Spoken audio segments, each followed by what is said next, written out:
حضرت ابو بکر حاکم ہیں، قاضی بھی ہیں، حضرت عمر حاکم ہیں، قاضی بھی ہیں، حضرت عثمان حاکم بھی ہیں، حافظ بھی ہیں، مجتہد بھی ہیں، فقیہ بھی ہیں، قاضی بھی ہیں،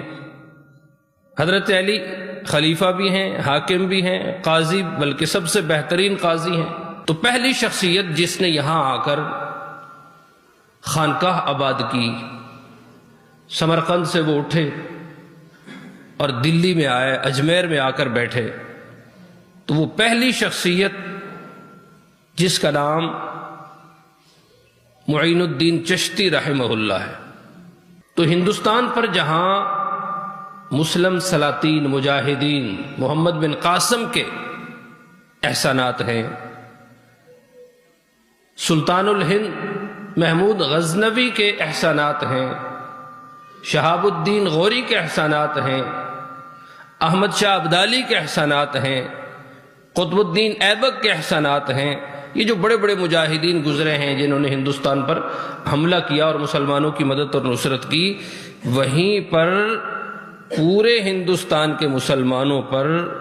معین الدین چشتی رحمہ اللہ جیسے بزرگوں کے بھی بڑے احسانات ہیں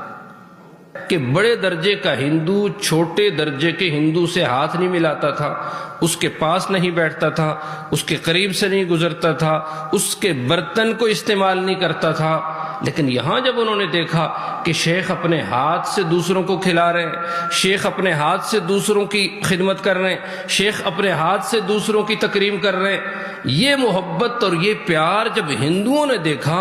تو پورے ہندوؤں کے خاندان اس محبت کی وجہ سے اسلام کے دائرے میں داخل ہو گئے۔ 12 بجے تک، 1 بجے تک، آدھی رات تک دور دراز سے لوگ ملنے کے لیے آ رہے ہیں، اور حضرت کی طرف سے پابندی ہے کہ کسی شخص کو یہ نہیں کہنا کہ میرے آرام کا وقت ہے، جو آئے اس کو محبت ہم نے بانٹنی ہے، چند دن کی زندگی ہے، نہ معلوم کس وقت ختم ہو جائے، یہ جاگ کر ختم، اور تکلیف میں اگر یہ ختم ہوتی ہے تو ہمیں اس سے کوئی پرواہ نہیں ہے کہ اجمیر میں کوئی اللہ کا ولی ایسا آ کے بیٹھا ہے کہ جو سب سے اتنی محبت اور پیار کرتا ہے کہ سب لوگوں کو اپنے منہ کا نوالا دیتا ہے، خود بھوک اور پیاس اور افلاس میں رہتا ہے، کیا مجال کہ اس کے پاس جانے والا کوئی شخص محروم رہتا ہو۔ یہ جو پاک پتن کا آج ہم نام لیتے ہیں، اس کی وجہ کوئی عام انسان نہیں، یہی حضرت عمر کی نسل سے آنے والے یہ بزرگ ہیں کہ جنہوں نے آ کر پاک پتن میں وہی علوم و معارف اور اللہ تعالیٰ کے دین کے جام پلائے جو کسی زمانے میں اجمیر میں معین الدین چشتی رحمہ اللہ نے پلائے تھے، اور ان کے بعد دلی میں حضرت